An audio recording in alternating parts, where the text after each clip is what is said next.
You are Locked On Nuggets POSTCAST, powered by Mile High Sports, part of Locked On Sports Denver on the Locked On Podcast Network. Your team every day. What is up, Nuggets Nation? Welcome on into your Locked On Nuggets POSTCAST on this Sunday evening as the Denver Nuggets get a much-needed bounce-back win. And it wasn't just a win, it was a dominant win for the Denver Nuggets as they take down the Atlanta Hawks this evening. Your final score, 141-111, as Denver had 100 points in this game by the time the third quarter ended. So clearly, as we talked about a lot on the postcast last night, Denver had that bad taste in their mouth. They came out with an added intensity, an added focus. Michael Porter Jr., Russell Westbrook playing really good basketball. Welcome back, Aaron Gordon, after he missed the last game last night against Washington. And a lot of positivity to take away here from the game tonight. So we'll break it all down for you guys on your Locked On Nuggets postcast. And guys, today's episode of your Locked On Nuggets postcast is brought to you by our friends over at FanDuel. You can start the season with a big return on FanDuel. New customers can place a $5 bet, and you'll get started with $150 in bonus bets if you win your first $5 bet. Just visit FanDuel.com to get started. More from our friends over at FanDuel in just a little bit. But I am your host, Aniello Piro. You guys can follow me on social media at Media by AP. Also, if you're watching live on the YouTube, appreciate you guys as always. Make sure to hit that like button, smash that subscribe button as well. That way you guys never, ever miss an episode of your Locked On Nuggets postcast. But, a big time, this is what Denver needed. And I actually was, I don't know. I apologize if you could hear that. Someone's car alarm went off for a moment there outside of my apartment. That startled me for a sec. What I was going to say is I gave the man, the myth, the legend, Ryan Blackburn, a.k.a. Ryan Chartburn. Follow him on social media at NBA Blackburn, a call this afternoon. We worked together over at Mile High Sports, of course. And we didn't talk a ton about this game, but he felt pretty confident in Denver's ability to bounce back here tonight. Let me see if I can look this up real quick. They've played really well on the second night of a back-to-back for the last couple of seasons. And I didn't see what the point spread was before the game. I'm curious as to what that was. But if anyone knows that information, go ahead and let me know. Let's see if I could find this here real quick. But I mean, on the second night of a back-to-back, that's always kind of something that you want to keep in the back of your head, right? Fatigue, the legs, all that kind of stuff. And Denver against the Atlanta Hawks team that was riding a 6-game win streak, they come out tonight with a vengeance. They come out tonight with an absolute vengeance, which is exactly what you wanted to see after losing last night to the Washington Wizards, allowing the Wizards to win their third game of the year and snapping their 16-game losing streak. Let me see here. I'm looking this up real quick. Of a back-to-back. See if I can get a quick answer here for you guys. I don't know if that's correct. This thing I just pulled up said 10-1. I don't think they've had that many back-to-backs. But either way, point being, Denver has been really good on the second night of the back-to-back throughout the course of this season. And Michael Malone currently speaking, to the media. I'm sure he doesn't have a smile on his face from what I can see, but I'm sure a nice post-game chat from Michael Malone as Denver gets the job done here tonight. Nikola Jokic following up his 56-point performance, a career high last night in the loss to the Washington Wizards. Just a casual 48 points tonight from the Joker. Nothing too special. But he was absolutely incredible tonight, man. 2 assists shy of triple-double. He finishes with 48, 14, and 8. He also had 3 steals in this game tonight. He was a plus 25 in the box plus minus. Michael Porter Jr. stepped it up, man. He was one guy that I was talking about a lot last night. A max contract player. He played well tonight. He's been really just streaky from three-point land and not in a good way as of late. He was only 1 of 5 from beyond the arc today. But he did manage to score 26 points, majority of those coming from within the paint. And just a lot of, springiness in Michael Porter Jr.'s game. You saw him with a lot of putback, cleaning the glass a little bit, slamming home some dunks, and he looked a little bit rejuvenated. So clearly Michael Porter Jr. got the message last night after the loss and came into this game with a bit of a renewed energy and a renewed fire. So you love to see that. And Russell Westbrook back in the starting lineup again, of course, with Jamal Murray not playing at the moment. He had himself a nice game, in particular on the defensive end of the game, or on the defensive side of the ball. He only had 9 points tonight, 1 of 3 from 3. 4 of 6 from the field, but he had 11 assists this tonight. So, a little bit of that throwback Brody there with Russell Westbrook. We already saw him have a triple-double once this season for his 200th career triple-double, but I thought Russell Westbrook really set the intensity tonight, along with Michael Porter Jr. We know Jokic is bringing it every night, but those two guys in particular really kind of helped set the tone, along with Aaron Gordon, I should add, in getting this team back on track and getting look, it wasn't a must-win game, right? Like the season isn't over if they lost this game, but for morale's sake, and now you've got a long layoff, right? I don't think they play again until Friday now against the Clippers. So essentially almost, that's probably the longest break they're going to get. This might even be a longer stretch than the All-Star break, if I think about it, in regards to kind of get back to the drawing board and rest and recover and all that good stuff.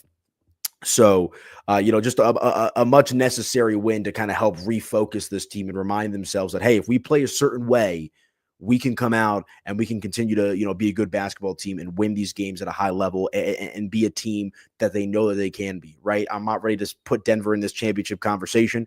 Heck, I mean, they're going to make the playoffs, but they're not going to be an upper echelon playoff team with the way that the body of work has been throughout the course of the season. But tonight is a good reminder of what this team can be when they're dialed in and playing Denver Nuggets basketball. And that's getting out on the fast break, getting, easy layups, keeping other teams, on their toes and whatnot, playing lockdown defense, making life tough for their opponent. And that's exactly what they did tonight. And that's why you win in blowout fashion, 141-111. So you love to see that. In particular, let's go back to Russell Westbrook here for just a moment. He did a great job on Trae Young. I think Trae Young had 1 point until right there towards the end of the third quarter. I mean, he finishes only with 15 points to Trae Young, and we know that, he can light it up from beyond three. He was only 2 of 7 from the 3-point line, from 3-point land here tonight, and I mean, that set the tone, man. Dyson Daniels DeAndre Hunter off the bench, led the Atlanta Hawks in points. He had 20 of them tonight, but he was a minus 20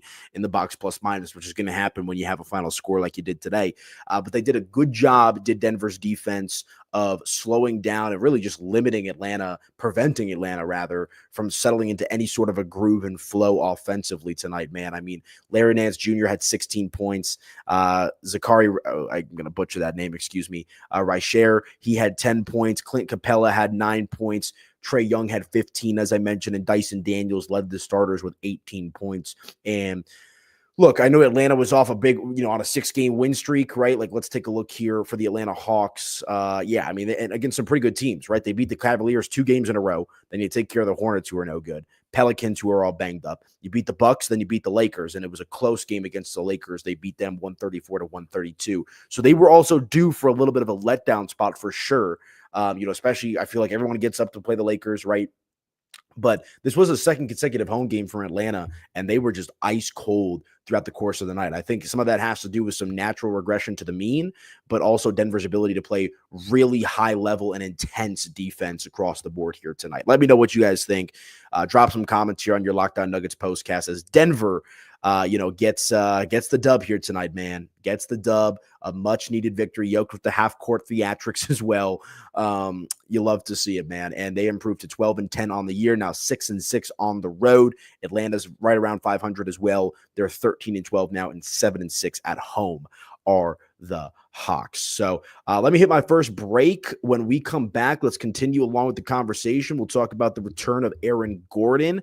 We'll also talk about how, all these players were able to get involved in a positive way throughout the course of the night. A little bit of an update on Jamal Murray in regards to where his whereabouts are, and ultimately just continue to talk about what was a dominant game, a much needed victory for the Denver Nuggets. So I'll hit my first break. We'll come back and do just that right here on your Locked On Nuggets postcast. Go ahead and drop some comments. We'll go back and forth. Let me know your biggest takeaway from the game here tonight. What did you like? What do you think Denver still needs to improve upon? Where's your head at in regards to this team's ceiling and trajectory moving forward this season? Let me know in the comments. We'll come back and do just that right here on your Locked On Nuggets postcast.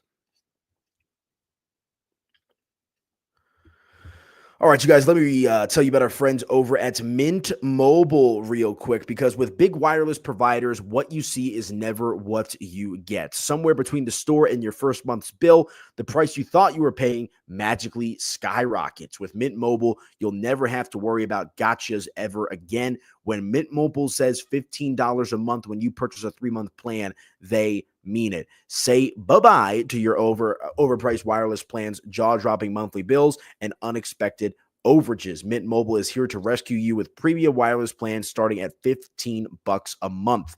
All plans come with high-speed data and unlimited talk and text delivered on the nation's largest 5G network. Use your own phone with any Mint Mobile plan and bring your phone number along with your existing contacts. Ditch overpriced wireless with Mint Mobile's deal and get 3 months of premium wireless service for only $15 a month. To get this new customer offer and your new 3-month premium wireless plan for just $15 a month, go to mintmobile.com/lockedonnba. That's mintmobile.com/lockedonnba. Cut your wireless bill to $15 a month at mintmobile.com/lockedonnba. $45 upfront payment required, equivalent to $15 a month. New customers on the first 3-month plan only. Speeds slower above 40 gigabytes on unlimited plan. Additional taxes and fees and restrictions apply. See Mint Mobile for more details. But guys, check out our friends over at Mint Mobile. Again, cut your wireless bill to $15 a month at mintmobile.com/lockedonnba and let them know that Locked On Nuggets sent you.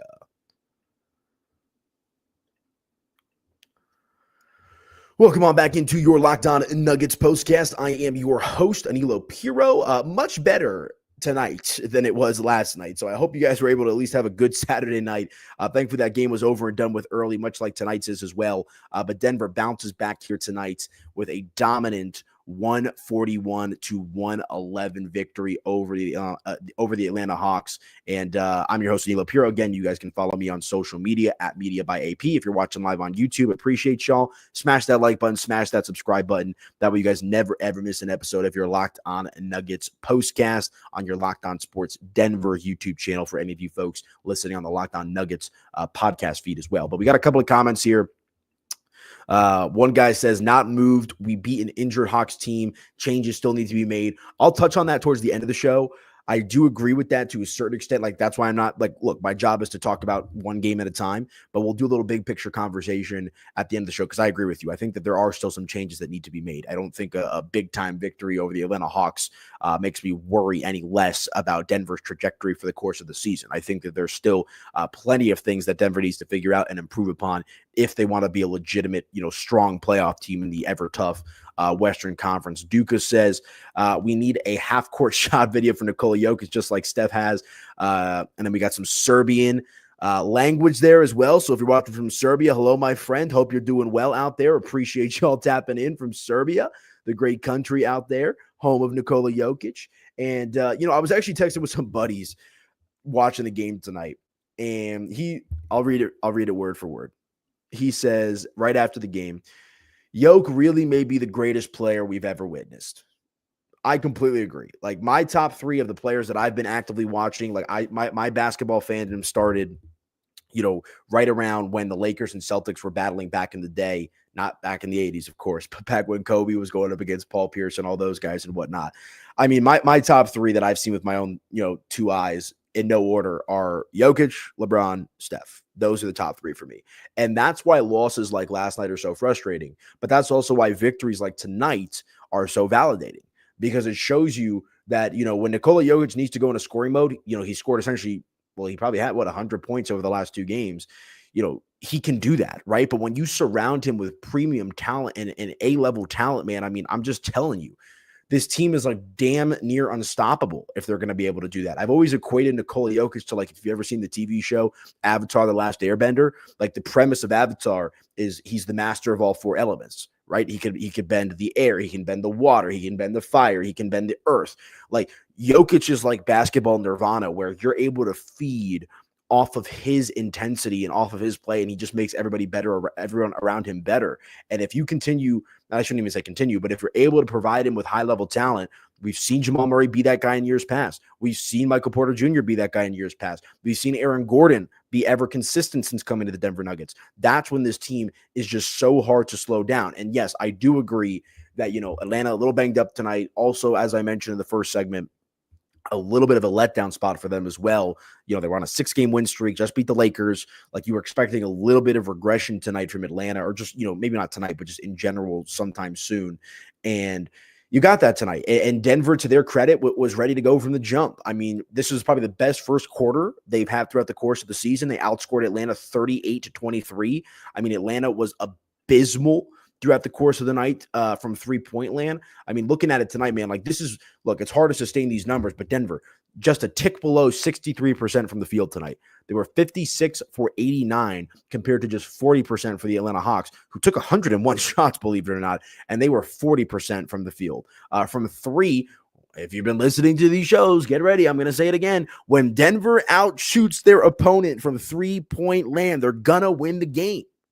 It's as simple as that. And Denver has, struggled to generate a high number of quality three-point shots throughout the course of the year.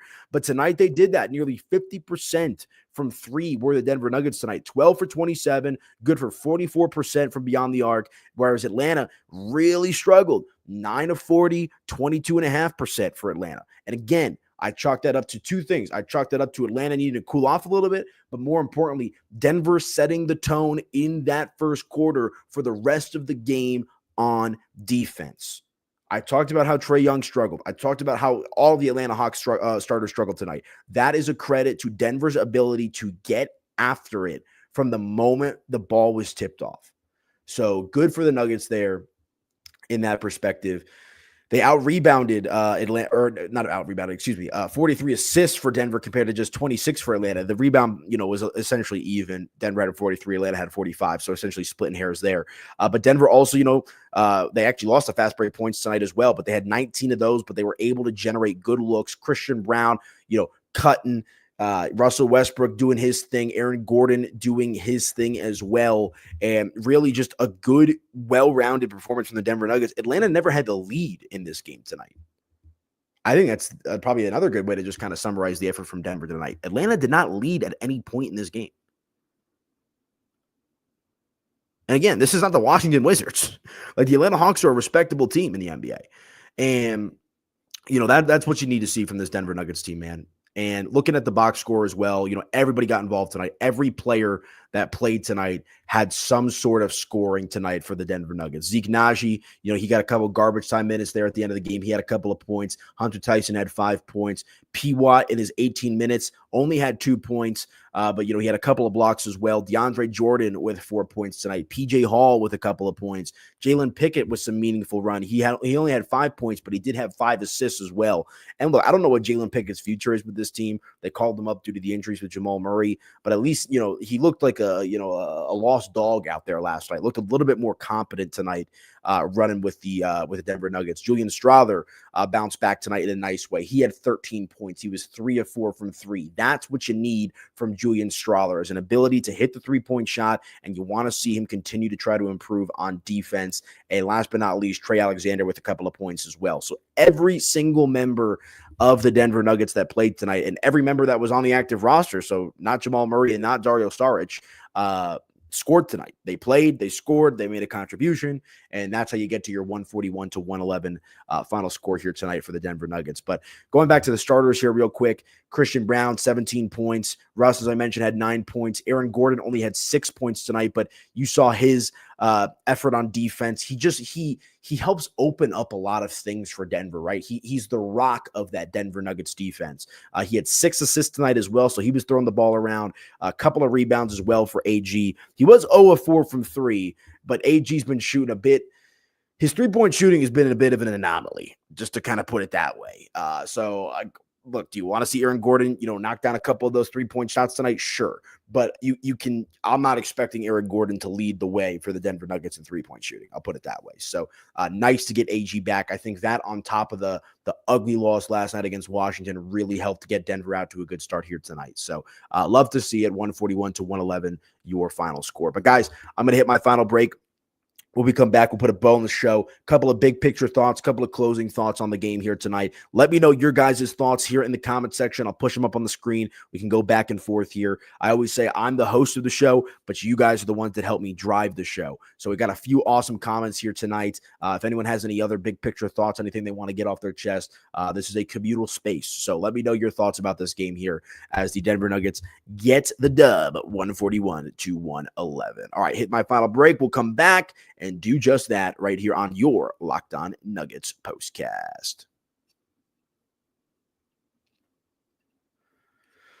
All right, you guys, let me tell you about our friends over at FanDuel. Because get ready to tackle the NFL action with FanDuel, America's #1 sportsbook. Because right now, new customers can bet $5 and get $150 in bonus bets if you win. The FanDuel Sportsbook app gives you everything you need to place live bets on the NFL all in one place. So when you get a hunch in the middle of the game, you can check out the latest stats, view live play-by-play, and so much more on the same page where you place your bets. Just visit FanDuel.com to join today if you haven't already, and you'll get started with $150 in bonus bets if you win your first $5 bet. That's FanDuel.com. Never waste a hunch and make every moment more with FanDuel, an official sportsbook partner of the NFL. And guys, I say it every time. I'm an active FanDuel user. It is my personal favorite sportsbook. I know it'll be yours too. NFL playoffs around the corner. NBA season's heating up. You got the hockey. You got college basketball. Plenty of action to get your money down with our friends over at FanDuel, guys. And again, one more time, new customers can get started with $150 in bonus bets if you win your first $5 bet. Just visit them at FanDuel.com and let them know that Locked On Nuggets sent you. Welcome on back into your Locked On Nuggets postcast. I am your host, Aniello Piro. Hope everybody is chilling out there. A little bit of a exhale as the Denver Nuggets get the job done tonight against the Atlanta Hawks. You guys can follow me on social media at Media by AP. And if you're watching live on YouTube, appreciate y'all as always. But smash that like button and hit that subscribe button if you can. That way you guys never miss an episode of your Locked On Nuggets postcast. We've had some great viewership over the last handful of shows here, so really appreciate you guys. Anyone that's coming over from the Locked On Nuggets podcast, Locked On Nuggets podcast, yes, audio feed, appreciate y'all. I know Matt Moore, Swipa, and Ryan Blackburn will have you covered with their opinion on tonight's game and some more Denver Nuggets basketball talk in general. So shout out to them. Those are my guys. They do a great job. And yeah, so kind of in closing here tonight, got a couple of comments here. Zeke has to be traded, even if it means giving up a first-round pick. Look, man, you're preaching to the choir on that. Zeke Nnaji, I think everyone's still kind of scratching their heads in regards to why did Denver give him the contract extension that he did get. And it's funny, I do some sports trivia around Denver sometimes with one of my sponsors at Mile High Sports. And one of my favorite questions to ask is who's the 5th highest paid player on the Denver Nuggets? Because no one ever guesses Zeke Nnaji. And, it's kind of crazy when you think about it that way, that he is the 5th highest paid player on this team. And he makes virtually no contribution on a game in and game out basis. Another comment here. We need to snag someone from the Nets. Zeke is our only trade option that fits, though. Yeah, going back to that, I don't know, man. This is going to be a very defining trade deadline for Calvin Booth, because I think I said this in the first segment. Like, tonight's win does not do anything for me in regards to believing in this team long-term this year. This was a super necessary win. This is a good win to get to kind of just reset the mental focus and stop the bleeding there a little bit. But if Denver wants to live up to the expectation that they've set for themselves and that we all have for them, which is a strong, high-caliber playoff team with a chance to contend for a title, moves are going to have to be made. There's no dancing around that. And whether it's Zeke Nnaji, whether it's Jamal Murray, whether it's Michael Porter Jr., I don't know. I really don't know. I don't see Denver trading any of their core starters, but maybe there's a deal out there that makes sense. And we did get a little bit of an update here. I'll read this tweet from Bennett real quick so we can hold on, because I saw Bennett Eduardo, the Denver Post, tweeted this out in regards to Jamal Murray's whereabouts. Why can I not find this tweet when I need to find it? I should have bookmarked it. Hold on. Bennett. Okay, you know what? I know exactly what he said, so I'll just come out and say it then. Apologies there. Jamal Murray was in the building. Jamal Murray was in the building for the game against Washington. There was a lot of people that were wondering, where Jamal Murray has been for the last couple of games. Obviously, he's been hurt, but we saw Aaron Gordon on the bench. Hold on. I want to find this because I want to give it to you guys proper.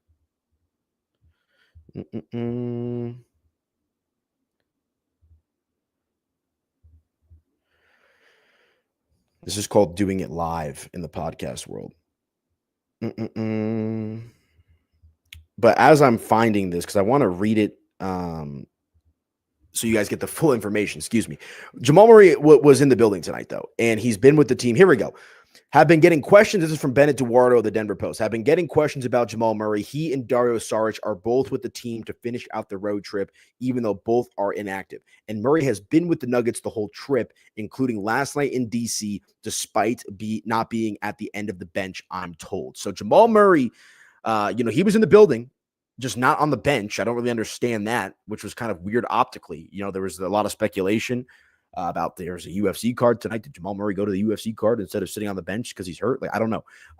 But clearly, from Bennett, who's a reliable source from the Post over there, talks about how, he was in the building. So that's good. You can kind of exhale that, Jamal was not running around doing the UFC stuff. But I think the other kind of big takeaway in general tonight looking forward here is Denver now does not have a game until the 13th of December. So the end of this week. And that'll be at home against the Los Angeles Clippers, an opportunity to kind of get their get back after they lost to the Clippers 126-122. I believe that was last Sunday, if memory serves me correctly as well. So here we are, multiple days. They get to fly back to Denver. Aaron Gordon gets to get healthy. Jamal Murray gets to get healthy. Everybody gets to kind of sit back and relax a little bit and try to refocus and recalibrate themselves. Because, if you listen to these shows, I say it every time, I am waiting until we get to the start of the new year to kind of cast full judgment on this Denver Nuggets team. And they can go on a run where they can win 5-6 games in a row. And then all of a sudden the perception of this ball club completely changes. It's going to be up to them to do that. But hopefully tonight is a good positive step in that direction as Denver looks to get back to their winning ways. And the other thing that's been kind of weird with Denver is they're alternating win, loss, win, loss, win, loss. I mean, literally there's plenty of opportunities for this, although they did lose 2 in a row to Cleveland and Washington. But remember, they played 2 games in a row against Memphis in Memphis, lost one, won one. Then they came home to face the Mavericks, lost that one. Then they went to LA, beat the Lakers, come home, get whooped by the Knicks, go to Utah, beat the Jazz 122-103, go to the Clippers, lose 126-122. Back home against the Warriors, win 119-115. Then you go to Cleveland, lose 126-114. And then, of course, last night, an ugly game, 122-113 to the Wizards. And then, the Cavaliers and then the Wizards. And then tonight they bounce back with a 141-111 victory over the Atlanta Hawks. So they've been a bit wishy-washy, a bit flippy-floppy in regards to the win and losing dynamic. But you need Denver to go on a run. And, Ryan Blackburn talks about this a lot as well, on his podcast. Jokic is coming up. What is that? December, it's either the 15th or the 16th. And that's the anniversary of the day where Denver officially decided to run with Nikola Jokic as their primary center. Saying adios to Yusuf Nurkic. The Twin Towers lineup was not working. And that has collectively kind of been the date ever since then, when Denver gets off to a bit of a wishy-washy start throughout the course of the season. Right around Jokic is when Denver gets, locked in and dialed in, which is why I'm personally waiting until the start of the new year to give you guys my flaming takes about if this team needs to, do something critical or if they're going to be right back into it. Regardless of what happens between now and then, though, I do think they're going to need to do something. I question how drastic, what types of moves they're going to have to be able to make, or really what's going to be at their disposal as well. So we shall see. But kind of in conclusion tonight, guys, a game that Denver really needed. That's kind of the simplest way that I could put it. A game where you can go home, get on the plane, feel good about yourself, and get that renewed confidence, especially now with a handful of days off. Again, Nikola Jokic doing Nikola Jokic things, 48 points. Michael Porter Jr. with the game he needed to have, 26 points. Great in and around the paint tonight was MPJ. Aaron Gordon, high-level defense. Russell Westbrook, high-level defense. Christian Brown doing his thing with 17 points. And every single player on the bench getting some meaningful minutes, getting some decent, not meaningful minutes, but getting run and making the most out of it by scoring at least a bucket each. So you love to see that as Denver wins tonight, 141-111. But all right, folks, that is going to do it for me. Appreciate y'all as always for tapping in. Again, make sure to hit that like button, hit that subscribe button. That way you guys never, ever miss an episode of your Locked On Nuggets postcast hosted by yours truly. You can follow me on social media at Media by AP as well. But Denver dominates the Atlanta Hawks 141-111. Handful of days off. We'll talk to you guys next week, or at the end of this week rather, when the Denver Nuggets get ready to take on the Los Angeles Clippers and hopefully try to string together a couple of wins and hopefully get Jamal Murray back out there. We'll see. But for tonight, it's a win. Talk to you guys on the next episode when the Nuggets take on the Clippers. Enjoy your night, and talk to you guys then.